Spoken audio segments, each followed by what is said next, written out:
Alright, magandang araw mga kababayan. Kamusta po kayo? Welcome back dito sa AJ Commentaries. Pag-usapan po natin yung nangyari sa day 2 ng impeachment trial ni VP Sara. No?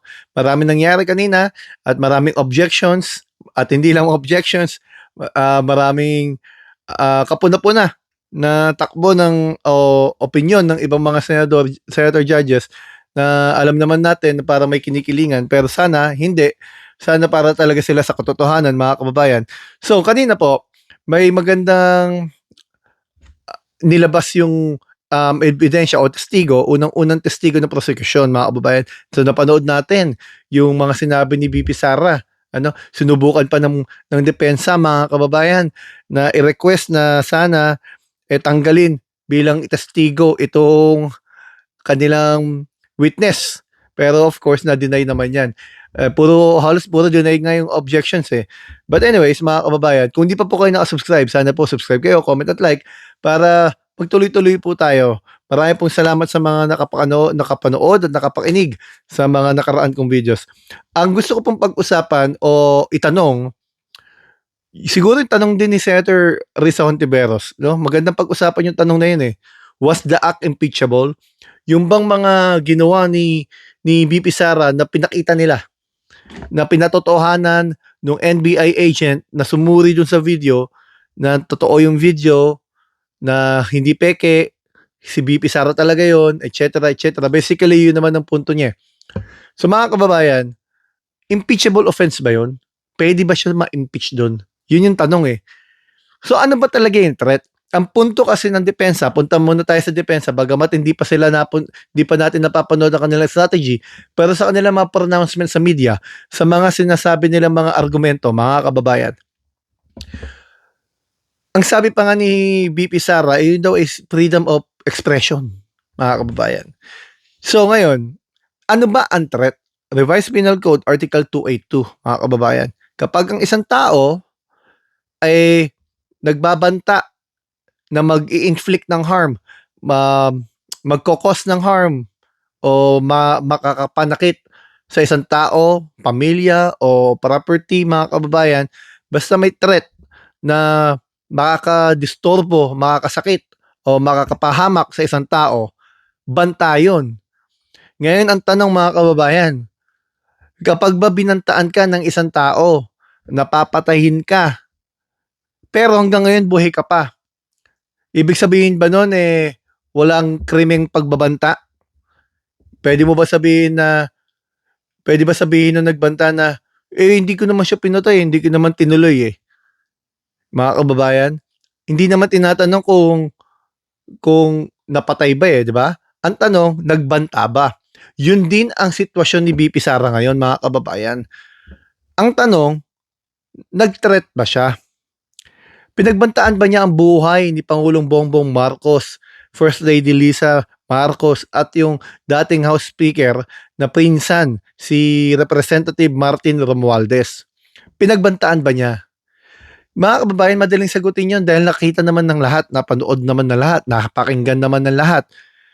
Bagamat of course ang gusto nila mangyari tanggalin sa pagiging testigo yung testigo ng prosecution, bagamat like I said, na-deny nga yung motion na yan.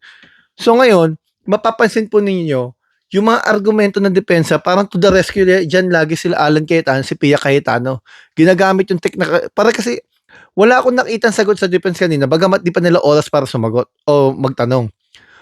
Puro technicalidad yung ginawa nila no? Like yung kanina, na parang sinusuportahan ng mga Cayetano.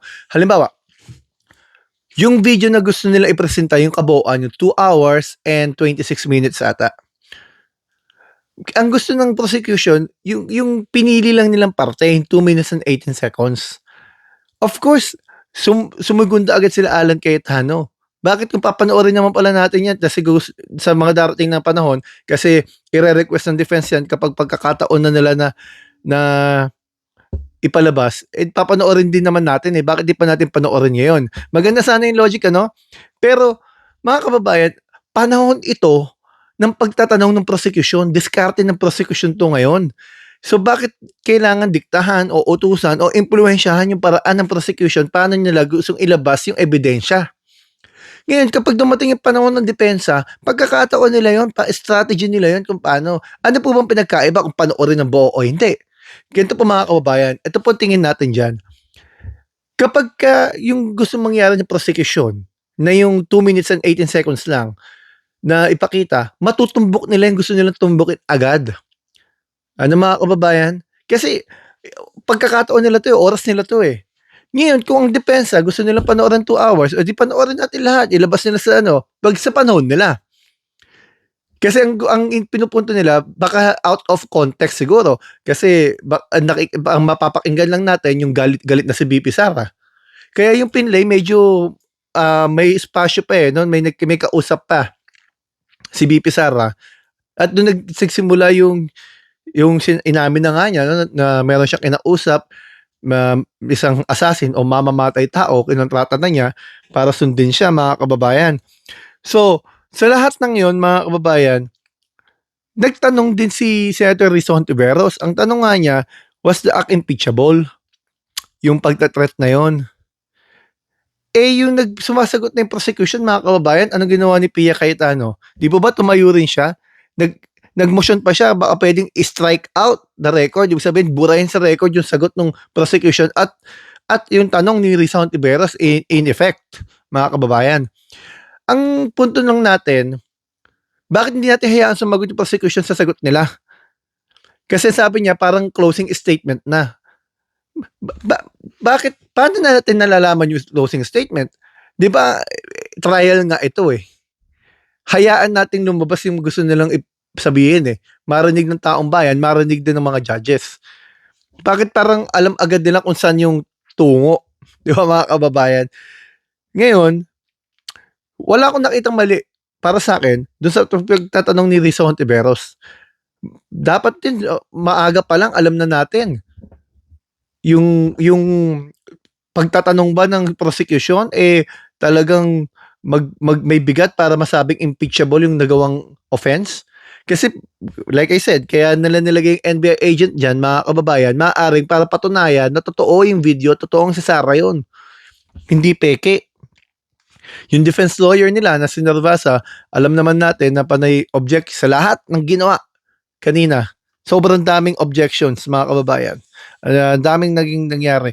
Ang isa doon kakatuwa, yung isang parte na kung saan eh sinabi nung defense na hearsay na yung sinasabi nung testigo kasi third party na eh. Hindi siya mismo yung ang kinukwento na nung testigo yung pag-uusap nila o conversation siguro nung isang taong patay na.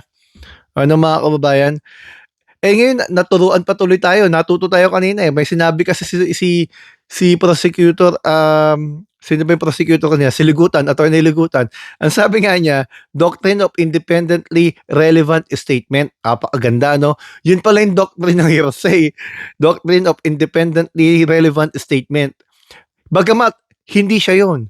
Eh, importanteng marinig natin. Ano? Kasi relevant statement yun eh. Independent nga lang. Dahil hindi galing sa kanya, hindi siya yun eh, no, mga kababayan. So ngayon, mga kababayan, tayo magbantay diyan sa impeachment trial.